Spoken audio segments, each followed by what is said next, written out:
Welcome to our GNCC Espresso webinar focused on leadership and management in today's dynamic business landscape.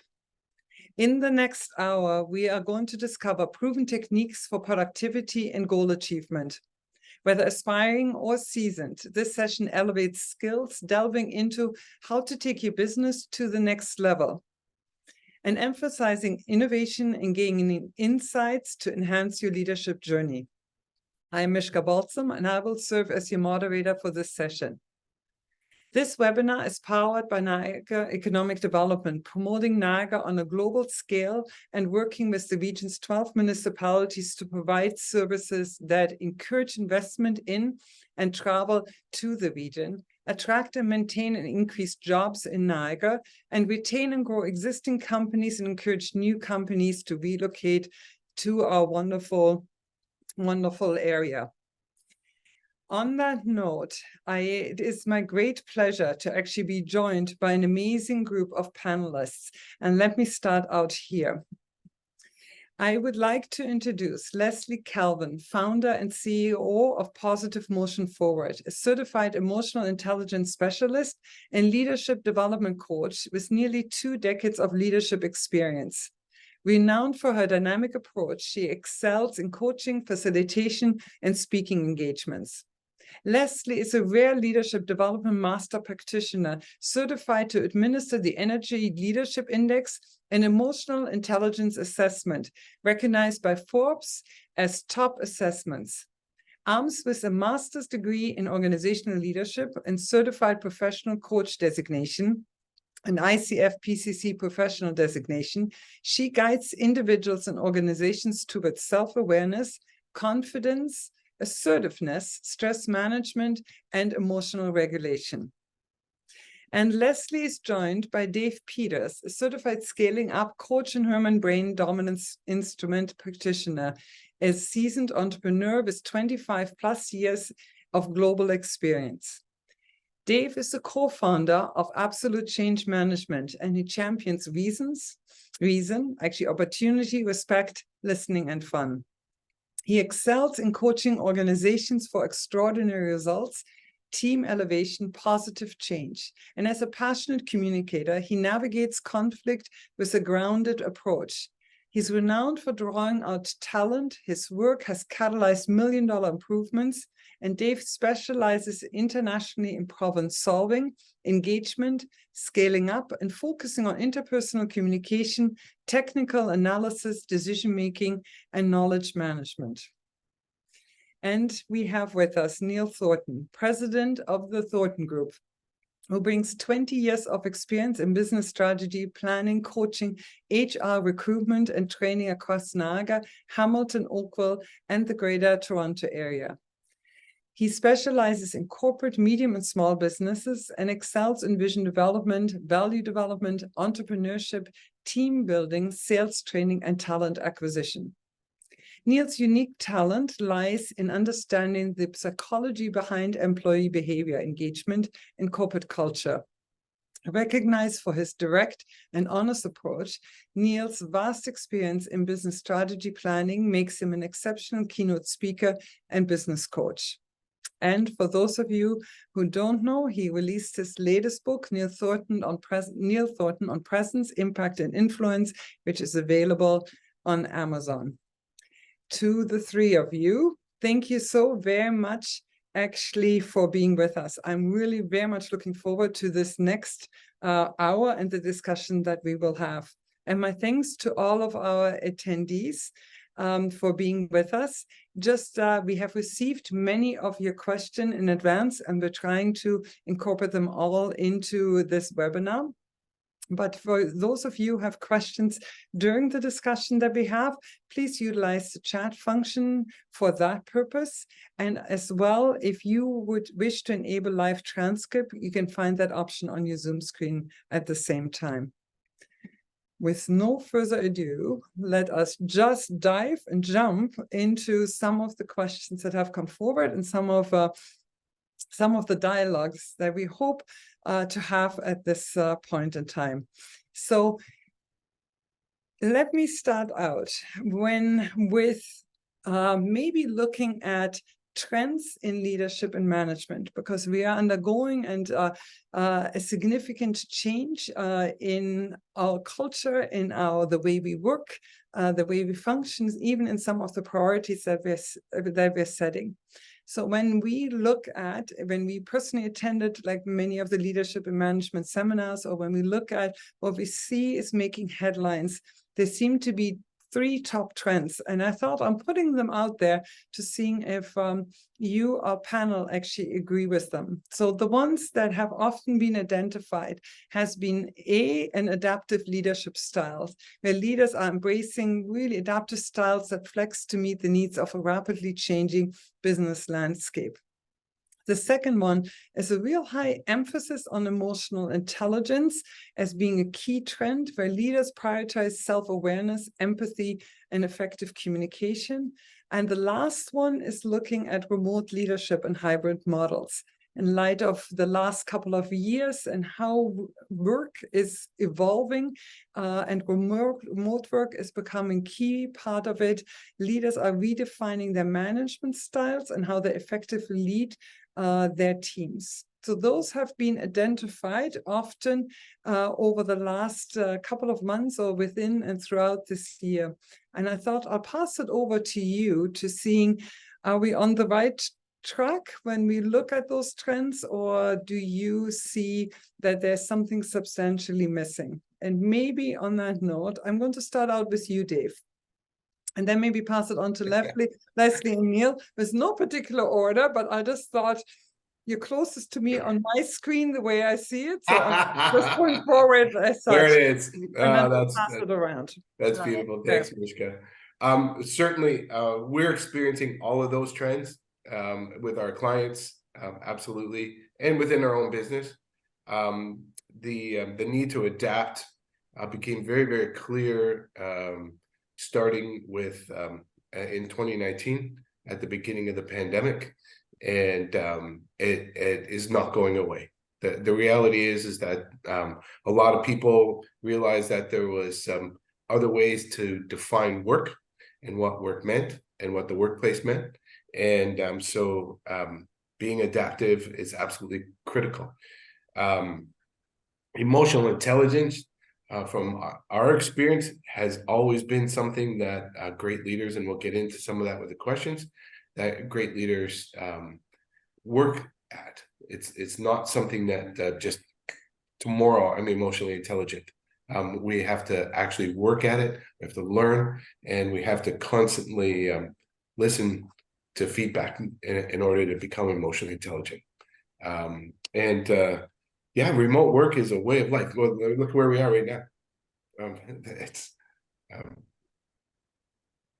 Thank you. So these are all core. They're part and parcel of the new workplace, and us learning to deal with the workforce and to continue to elevate them.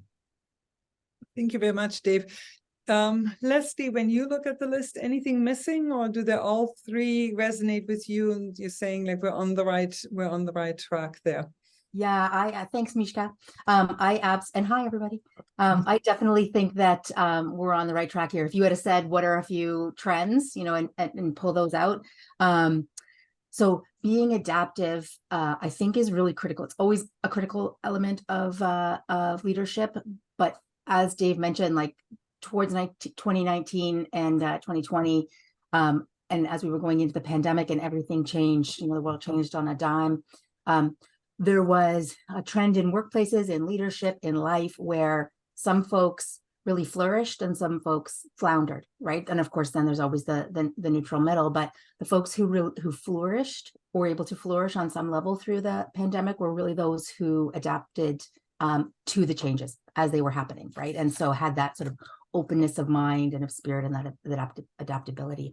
Emotional intelligence goes hand in hand with that, right? So with the components of emotional intelligence, being able to then keep moving forward, keep a team moving forward, keep the organization moving forward, while you are being self-aware of how it's impacting you, what's happening, what things it's bringing out in you, your reactivity to others. Just such a critical element of emotional intelligence.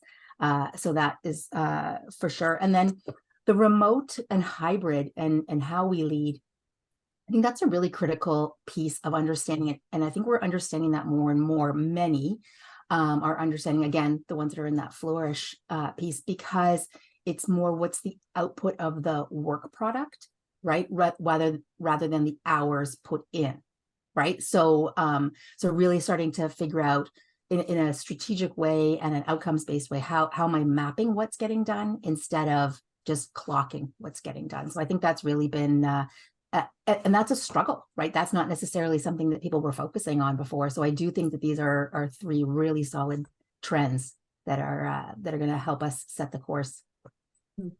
Leslie, thank you for your perspective of it, and especially when you speak to the focus on outcome as well. And Neil, to bring you into the conversation, when you look at the three adaptive leadership styles, emotional intelligence, and remote leadership and hybrid models, anyone that makes it to the top of the list, saying that's the key one that we actually need to focus on, or do you think anything that is missing when you talk to businesses?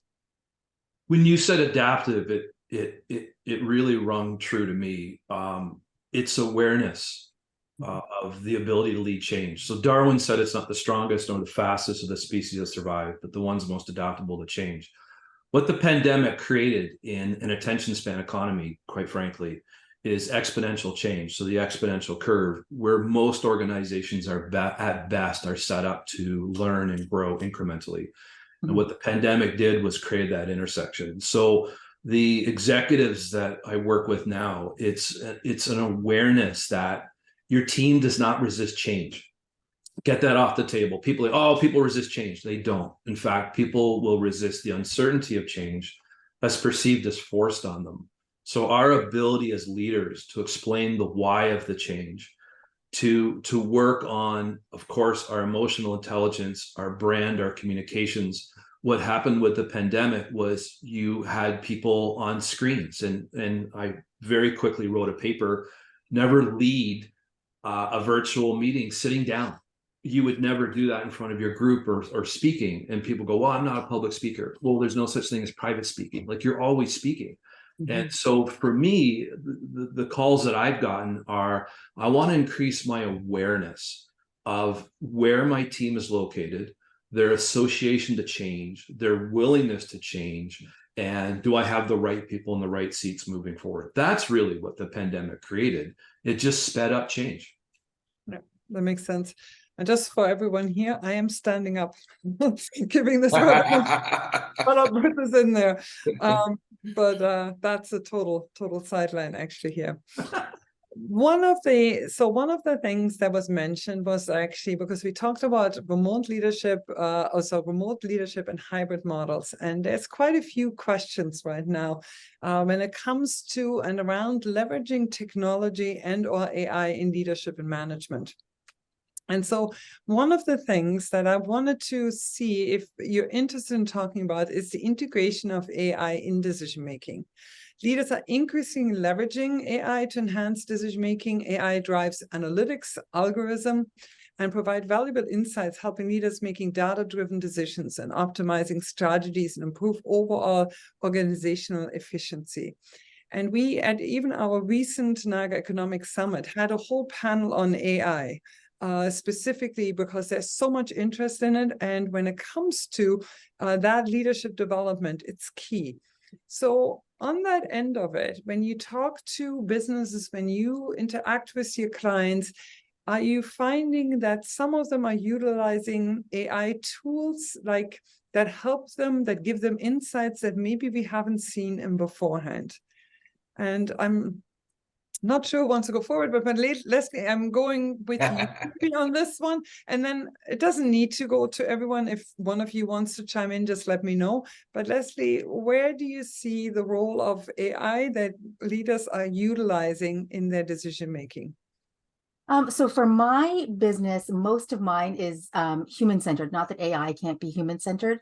I think any business that is leveraging new technologies, whether it be AI or any other, they're really going to be on the cutting edge, because as people come forward and start to explore it, the leaders want to have some sort of acumen around that, right? So they want to be understanding of it. You see all the panels like you had mentioned at the former summit or the past summit. So I think it's really important for my clients. What I do, it's not hugely impactful because most of the work that I do is, as I said, interpersonal, emotional intelligence, heart-centered. And so finding the piece that they use and then extrapolating on that using AI, very critical.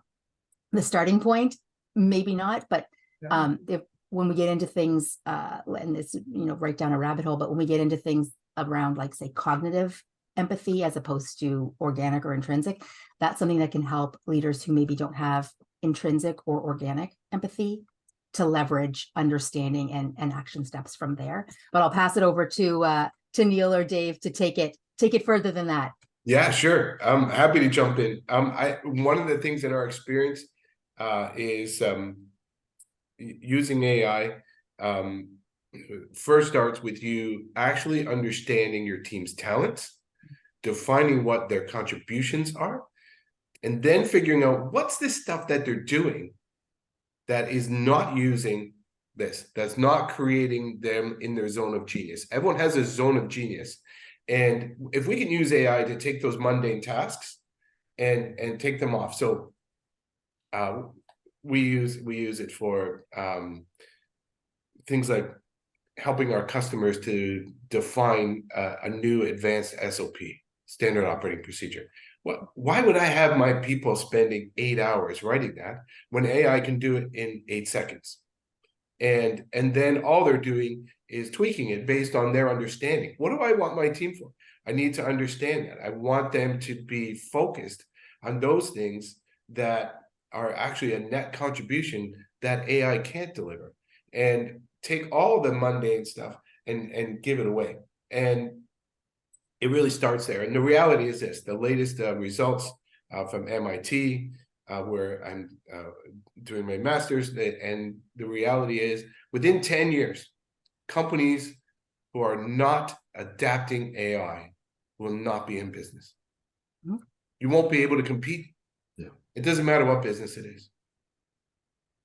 And I think you're absolutely right. I think we see it in all areas, like all businesses that we deal with through the chamber, through our membership, ones that we interact with, there's always an element of it. And it could be as simple as a communication one, ChatGPT, like that people are saying, like, it's going to help me out. It saves my time.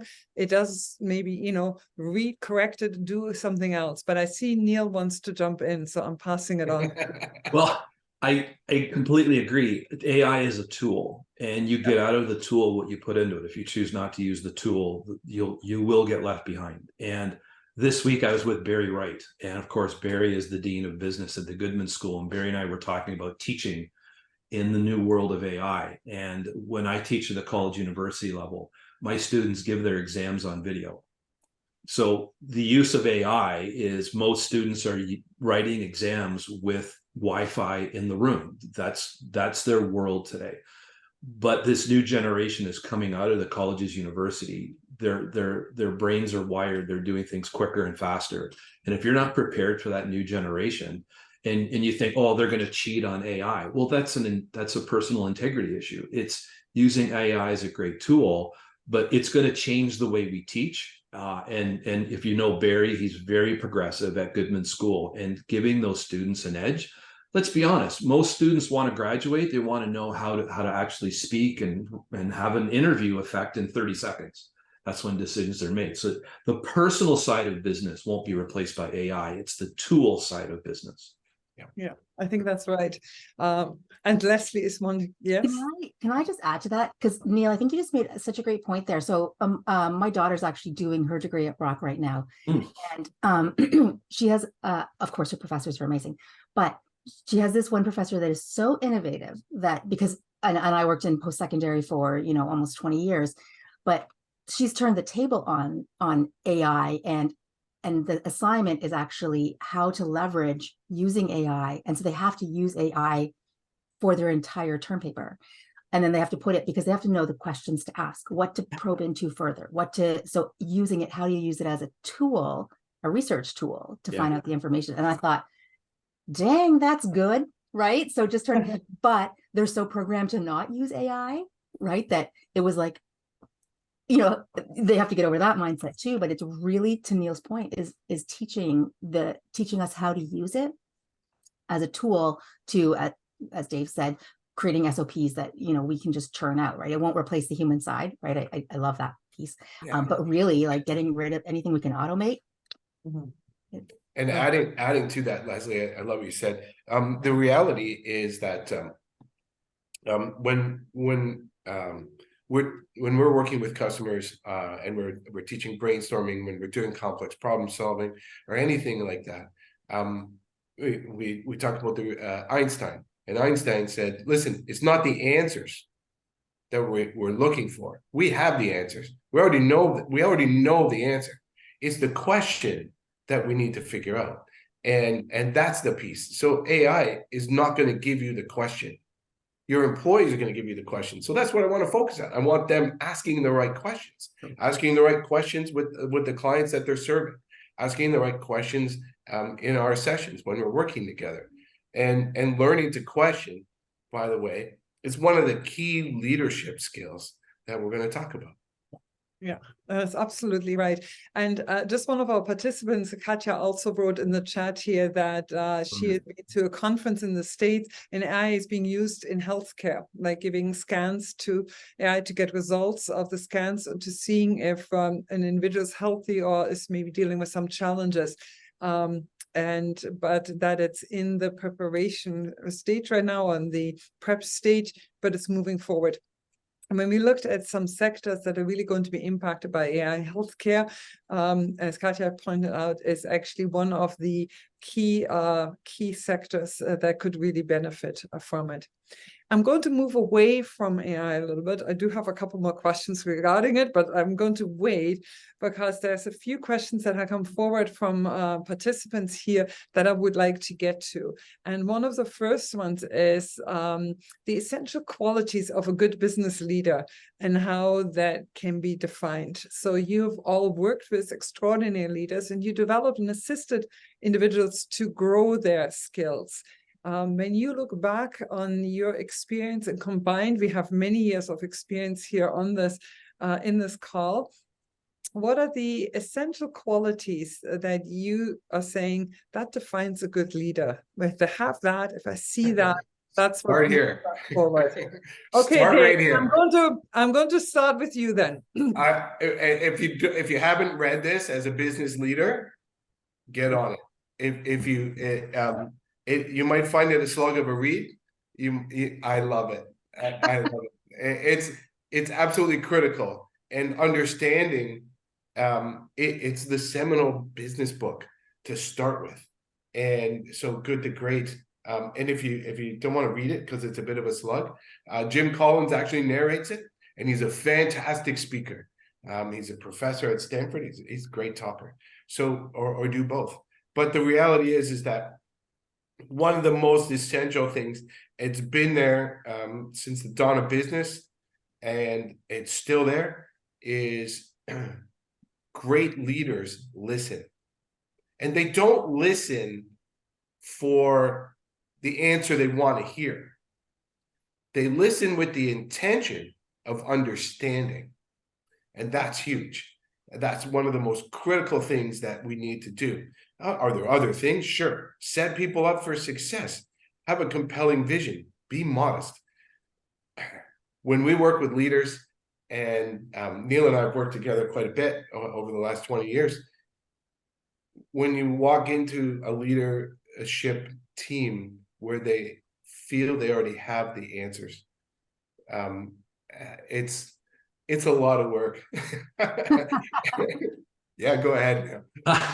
In Good to Great, Jim Collins talks about servant leadership. So a great definition of leadership for me is what people say about you when you're not in the room. And that is your brand, your reputation.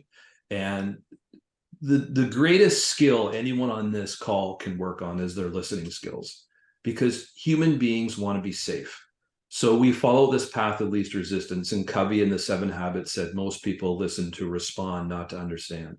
So when you're in a meeting room and you hear things like, that's just like, remember when, oh yeah, that's great. But what happens is human beings want to be safe.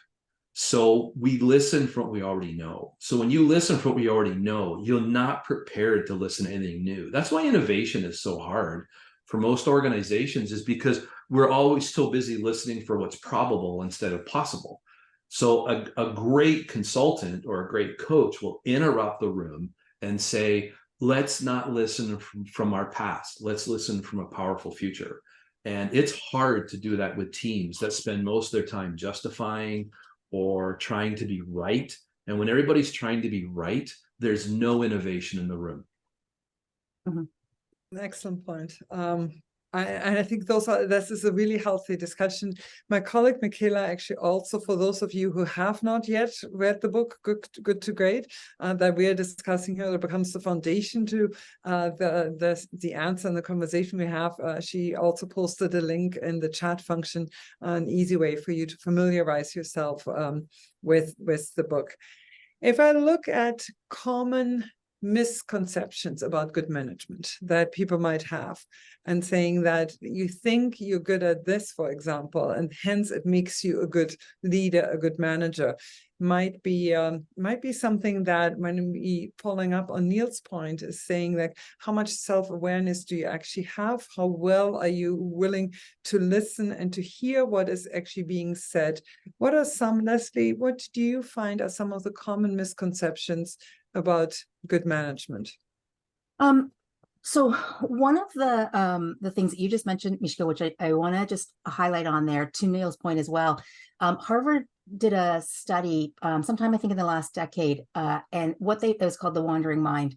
And what they found was, in this study, is that we humans are lost to unconscious, distracted, unawareness, thought up to 47% of the time on average, right? Which is horrifying, right? So that's half of every day, half of a week, half of our lives, right? That we are potentially, and that's on average, right? So some of us are going to be, less than that. Some are going to trend higher than that, right? So this is a little bit to the former question before getting to this question, but I think it's really key to understand from a leadership, the essential qualities is that self-awareness cannot be understated, right? I'm a firm believer that leadership starts with the positive, with the self-awareness to positively lead ourselves, right? And so having in that sort of calmness, and to be sort of emotionally aware and self-regulated, relational, so always investing in the people, always investing in those relationships so that we are building those relationships of trust,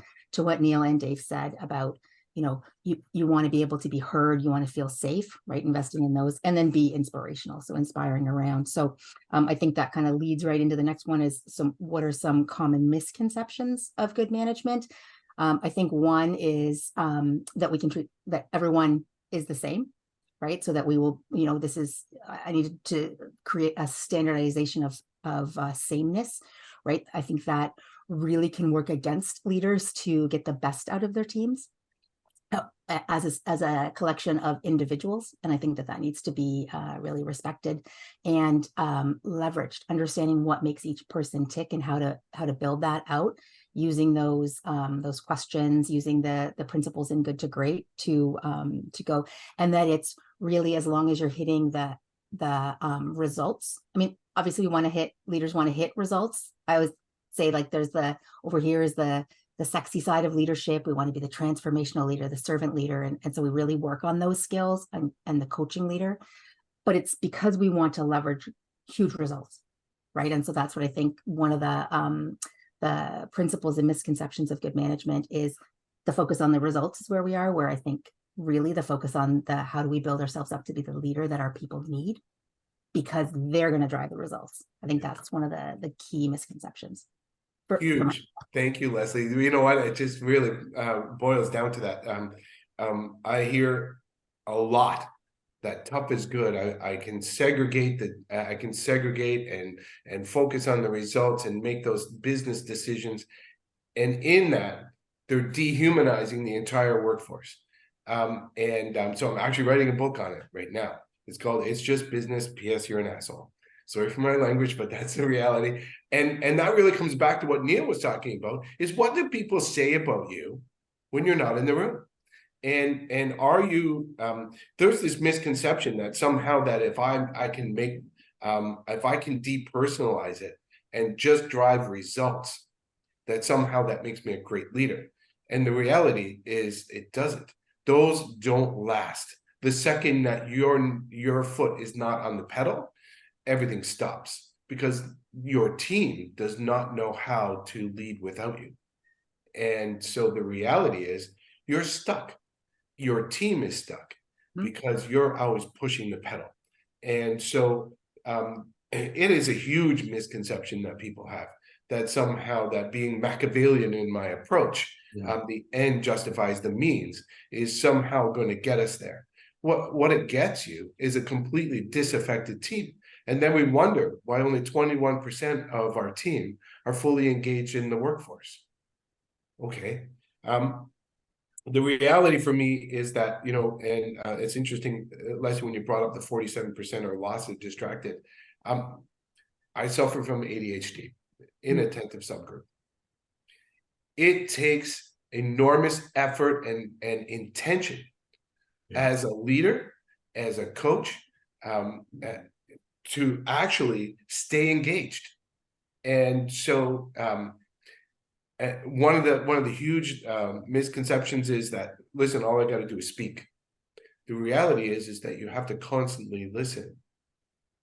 Yeah, it makes a lot of sense. And in my effort here to listen to your feedback that you're bringing forward in your input, I was wondering if we have leaders that are part of this webinar right now that are here with us, or ones that are going to listen to it once we post it on our sites and on our social media.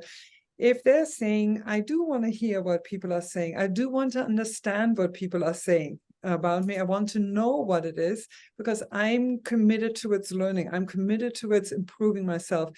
There are tools that are available. The 360 review, for example, is one of the tools that some leaders are utilizing to get a sense from individuals.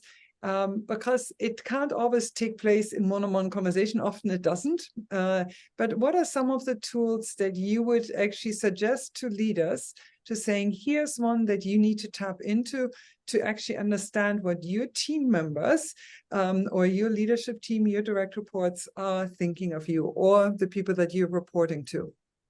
Neil, you had your Neil, and then Leslie. I gotta disagree. I have seen 360s destroy companies, right? Where someone's at home feeling disgruntled, unappreciated, and you give them a 360, and it's, you know, it's anonymous. It's never anonymous. People don't feel it's anonymous. A great tool that I recommend now that I'm working with leaders is 85% of all communications is nonverbal. It's body language. It's being able to read what's not being said, and walking into a room and observing all of the cues that are constantly coming at you. On this call right now, there's constant cues being shot across the screens. And coming out of the pandemic, that's what we taught how to read nonverbals from the waist up. And you're able to determine the conversation and being aware of where people are located, comfort, discomfort, open, closed. I would say get very, very good at eliminating ego. Like Leslie said, ego and awareness cannot coexist. That's Eckhart Tolle. So once the ego is out and it's no longer about looking good, you're now about observing where your people are located in their relationship to your culture. Because we all know planning is easy. Culture will eat your strategy for breakfast. When any one of us on the call today walk into a room, and I know I've worked with David for years, is we can read the room as people just walk in. When I do interviews for my clients, I meet people at their cars in the parking lot. I learn more about them in just that interaction walking to the interview than anything that happens in the interview. And so I would say get very good at understanding other people's body language and the nonverbals that are constantly coming at you. Don't do it with your spouse, though. Just don't start there. That's good. I appreciate your feedback, and I think you're right. He's seen a study after study that actually speaks to our nonverbal communication, and that really we have an impression of that individual within seconds of meeting them. And again, it's likely something where we need to get over too, because you said Eckhart Tolle quoted him and saying his theory of ego, where is that the filter that we see things through, our fears, our emotions, our thoughts, which Leslie comes back to your conversation when you mentioned the 47%. I think that percentage is higher, actually, where people are just thinking and thoughts are going through their mind without being aware of it, that possibly become our filter. But let me bring Leslie into the conversation. So for those coming back to the question, we have leaders among us that want to know, want to understand better what are some tools that are available to them. So I have like 7 different answers that I want to give to everything that just came up, right? But if only this panel was 4 hours long. The panelists may be the only ones still interested at the end of it, but me too. Right. Oh, I just lost my trail of thought there. There were so many answers that sorry, can you tee me up again there? Yeah, actually, what we were looking at is coming back to Neil's one, when he said, like, you know, when you leave the room is when the real conversation about what people are thinking, but now people are wanting to, and team leaders, I think, are interested in getting honest feedback. Yes. Neil was saying most of it is nonverbal. We get a sense, surround yourself by experts who understand it to help you out in developing that skill of being able to read individuals. Leslie, your take on it. And Neil, I completely agree to a certain extent about the 360, right? Like a person has to be at the piece, the point of their own self-awareness and emotional stability and confidence to be able to take that information in. So I do agree that that has to be really selectively done, or else it can do more harm than good. In my practice, because I primarily focus on emotional intelligence, emotional energy, self-management, we get to a point where then when the leader or executive is ready, then we'll bake in a 360. So the two in my intro that MISHKA mentioned, the emotional intelligence EQI as well as the emotional energy leadership. These are 2 of the 3 top leadership and professional assessments that Forbes recommends. And so the 2 work really well together to, one, help with that 47%, because getting into, okay, so where are my big sort of emotional stresses and triggers? Where are they showing up as a leader, as well as, you know, what do I have to own? What can I now start to get feedback from? Then start to build that, building a feedback culture, like a psychologically safe culture of feedback, really starts to help go that. And then moving into, if they want to do a 360, it's not always important, right? If you're starting to build up that 47% and shoot to be under below average. I always use that as, you know, a joke, you know, instead of being the average at 47, a bunch of overachievers looking to be under average, because we want to claw back some of that 47%. So we are more aware, we own more of our day. We're not worried about what happened yesterday or planning a conversation that may never happen tomorrow, right? Which is where we tend to spend a lot of distracted thought, especially when we are in the emotional fast lane, right? The frustrations, assumptions, stresses, and triggers. So making sure that we're not creating things around, and then making sure that we're spending that time. What is the fact going on here? In the absence of fact, humans are master storytellers, right? So in the absence of facts, we will fill that in with story. And those stories are going to come from our gremlins, our inner critics, our assumptions, all of that stuff. So really focusing on that piece of where's my self-awareness as a leader, and that's leader of life, leading from the middle or by influence or in positional authority. What am I bringing into this conversation? Where's my guck, if you will, that I can clear out so that I can move forward as the most positive version of self to lead others. That's an excellent point, actually, that you're making. I am going to actually, Dave, hold off. I might direct this question at you, but we have some of our participants who are coming in with their comments too, and I thought I'll take a moment to actually bring this in. One of the ones from Kirsten is, can I suggest coaching as a management and leadership resource? She thinks that it's very important for leaders to be actively seeking authentic, critical, and supportive feedback and providing it to their teams. And Kirsten, we couldn't agree more with you. And also, I have a question. Are there any thoughts on how we can ensure that leaders are incorporating egoless feedback cycles and communication. And I think that's an excellent point, because we've had now 2 individuals here that are speaking about move the ego to the side, and it applies to leadership, but can I also say it applies to life itself? You know, any relationships that we have, it actually crosses over into that area of it too. So even for those participants who might not be in a leadership position right now, it applies to being a team member. It applies to being your personal life in every aspect of it. I see Leslie had her hand up, and then I'm going to move over to you, Dave. So Leslie, if you want to lead that, and then over to Dave. Yes, and I'm going to pass it off. I just wanted to give 2 quick acronyms as like tangible takeaways today from a coaching perspective. So there, and it really ties to that egoless, right, where you're getting out of it, is the first one from a coach approach is the acronym WAIT, WAIT, is why am I talking? So if you put the question out, an open-ended question out to someone if you're taking a coach approach as a leader or in life, right, it can be, put it out there and then wait, right? And every time you want to go in with a solution or a fix or instructive or directive or whatever, or my experience, wait and let the person answer. And then the next step is NATO is not attached to the outcome.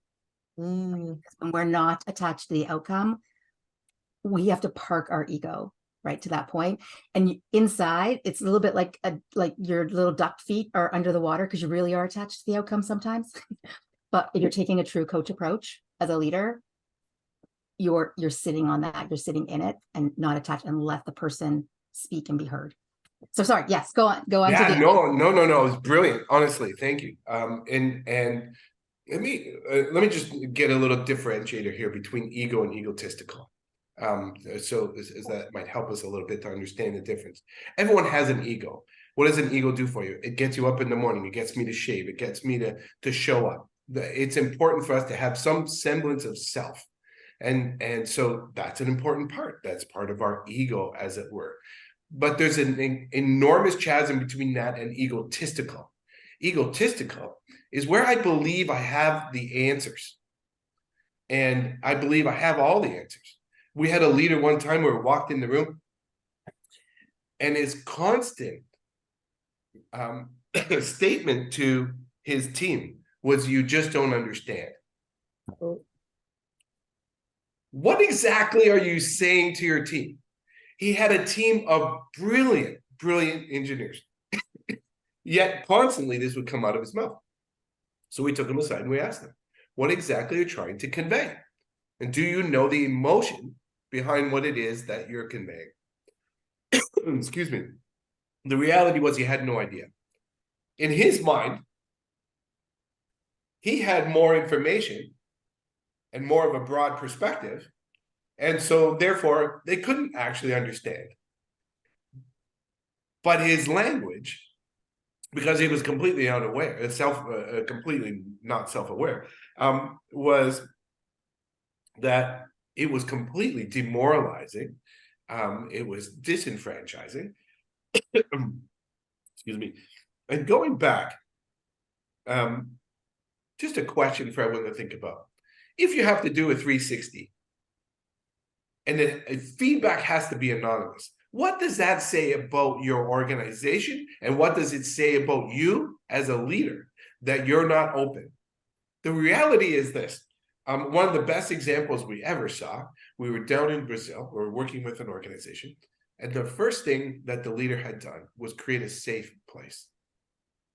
A safe place was a place where you could come and sit with the general manager or with your supervisor, and you could give open, honest dialogue. It's not critiquing. There's a big difference between positive feedback to help me get better and a critique. Again, there's a chasm between those two. A critique is a criticism that is really meant to push you down. Feedback is when I've noticed something and I want you to be aware of it. And that's huge.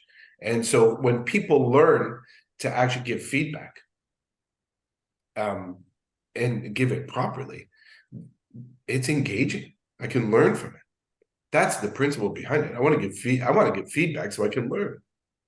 I don't want to give feedback so that I can push somebody down. I think it's an excellent point that you're making, Dave, actually, in setting really the foundation towards being honest and being transparent. And I think a lot of it actually has to do with fear in individuals, fears of individuals, who might not be able to want to hear it. And the second one is maybe also the fear within individuals. But how do you create a culture where that doesn't exist and where you actually can create that honest conversation and facilitate that kind of a process? I think it's excellent. There is one feedback that has come back here is anonymous feedback allows transparent feedback, as reviewers have a fear that the unconscious bias or any other bias can affect them as an employee. And I hear this a lot of times, and that I think is a reality. We also have to consider that we often have a pool of team members. Some of them are new to the workforce, some of them are seasoned, have different experiences, have different references, and this might be a difficult element to overcome. But 100%. Yeah. It is 100% an issue. What we're talking about is not something that happens overnight. It has to be done with intention, and it has to be done by socializing the reality that I'm going to take feedback in.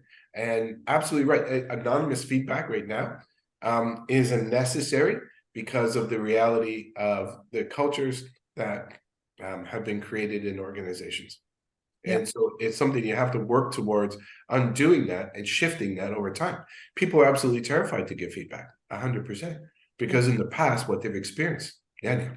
I think it's absolutely right. And maybe the answer is a combination of both. You know, it's creating that part, but giving people the out to saying for all the things that you don't feel comfortable saying, here's a different format and moving it forward. Maybe that's the answer. But Neil, over to you. Well, I'll go back to Kirsten's point. Everybody on this call has 3 skill sets. They have management skills, they manage things, produce predictable results. They have leadership skills, the ability to lead, inspire, motivate teams of people. And then there's coaching skills. And I will remind everyone that coaching is a certified psychological science. So a good coach asks great questions. They don't give answers. A good coach also knows that they'll never coach anybody unless they ask for coaching. And then a great coach identifies hidden potential in people. And when people feel safe to be coached, like the greatest athletes in the world use coaches. LeBron James is practicing today with a coach. Mm-hmm. And you think about the psychology of business, the psychology of performance. That's what great coaches do. If you have a manager who's calling themselves a coach, they're not a coach unless they're certified. Be very careful with that terminology. But think about the 3 skill sets everyone has. Where would you place yourself in that triangle of skills? I think it's an excellent point. Can I now come back? I'm so conscious of time here because we only have 12 minutes left. This hour is going by. It's like a blink of an eye. And I do have to come back actually because a couple of attendees have asked this question. So I am going to go back to an AI related one, because Neil, I think you gave me that segue of moving into that, and that is AI powered talent management. So AI is playing a pivotal role now in talent management, from recruitment also, but to employee development. And this is really interesting because you talked about coaching. AI driven tools assist in identifying top talent, predicting employee performance, personalizing learning and development programs.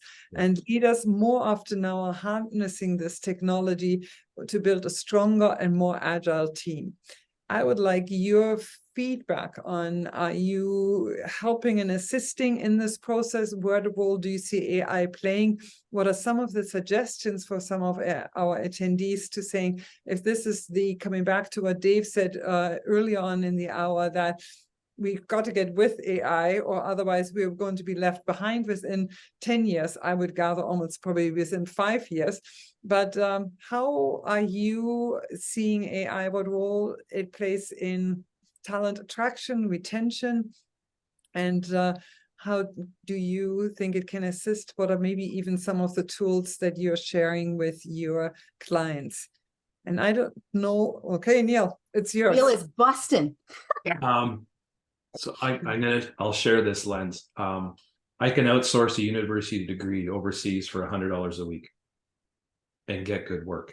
At McMaster University in the engineering department, any one of their engineers could stand side by side with anyone on this call and do a presentation and talk, because businesses are looking for not just intelligence. Businesses are looking for someone's ability to transfer confidence, which is the definition of sales, and their ability to lead and manage teams.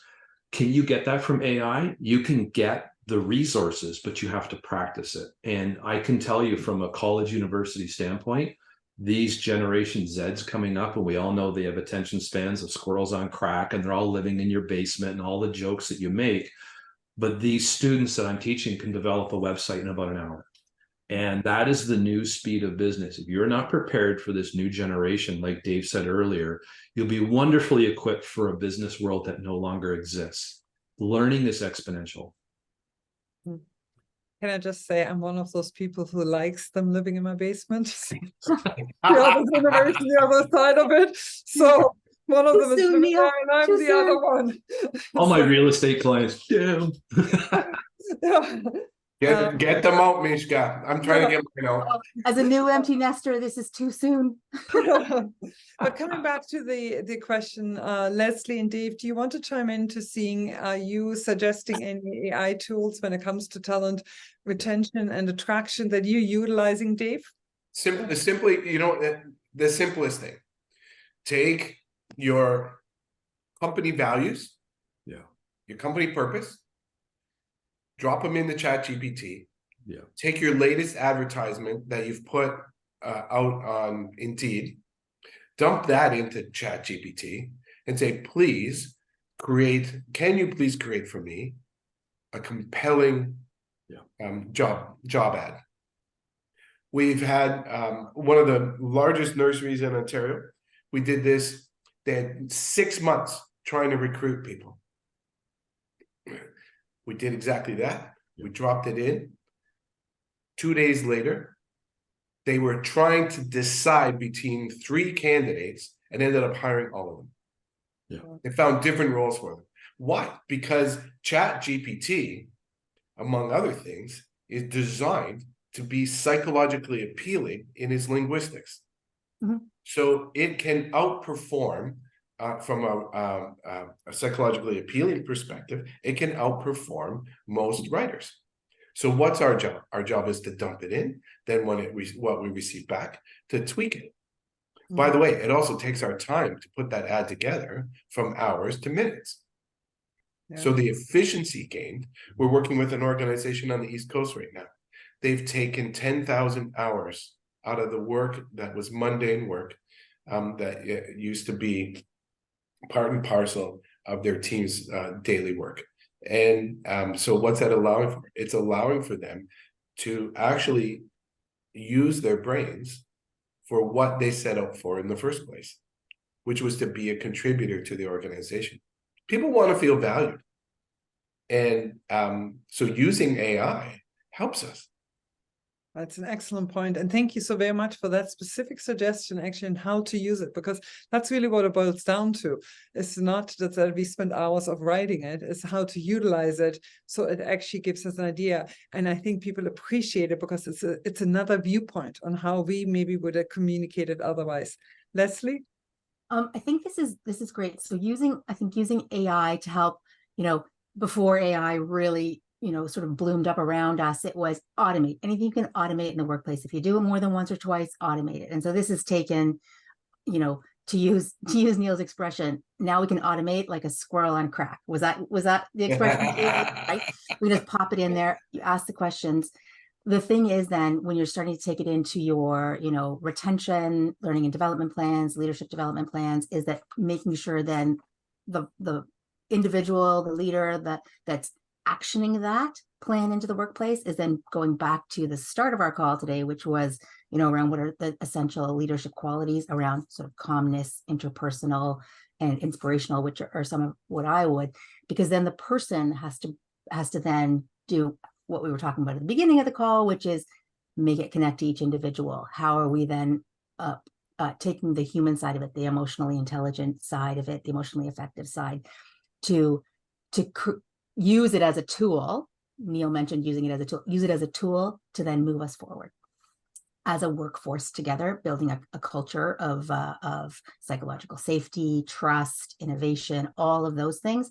But taking the heavy lifting, if that's not your skill set, let AI do that, and then use the human side to interact as the leader.